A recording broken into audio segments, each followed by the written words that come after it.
बुधवार व्रत कथा। गणेश जी महाराज की जय। एक व्यक्ति अपनी पत्नी को विदा करवाने ससुराल गया।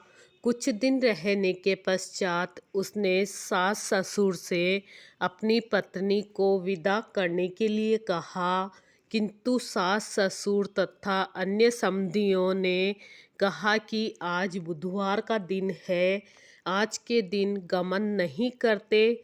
वह व्यक्ति नहीं माना और हट करके बुधवार के दिन ही पत्नी को विदा करवा के अपने नगर को चल पड़ा। राह में उसकी पत्नी को प्यास लगी तो उसने अपने पति से कहा कि मुझे बहुत जोर की प्यास लगी है। वह व्यक्ति लोटा लेकर गाड़ी से उतर कर जल लेने गया।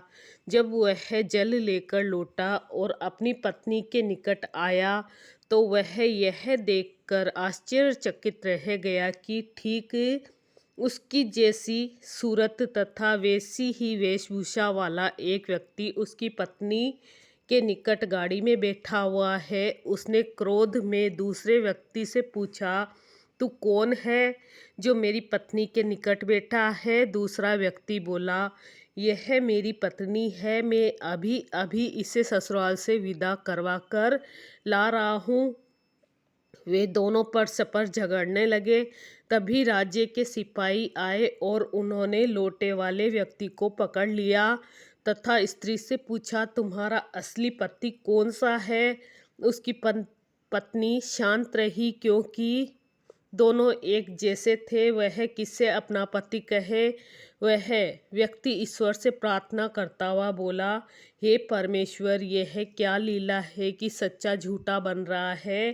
तभी आकाशवाणी हुई कि मूर्ख, आज बुधवार के दिन तुझे सफर नहीं करना था, तूने किसी की बात नहीं मानी। यह लीला बुद्धदेव भगवान की है। उस व्यक्ति ने भगवान बुद्धदेव से प्रार्थना की और अपनी गलती के लिए क्षमा मांगी। तब मनुष्य के रूप में आए भगवान बुद्धदेव अंतर्ध्यान हो गए। वह व्यक्ति अपनी स्त्री को लेकर घर आया। इसके बाद पति पत्नी बुधवार का व्रत नियम पूर्वक करने लगे। जो व्यक्ति कथा का श्रवण करता है तथा दूसरों को सुनाता है, उसको बुधवार के दिन यात्रा करने का कोई दोष नहीं लगता और सर्व प्रकार के सुखों की प्राप्ति होती है। बुधवार व्रत कथा।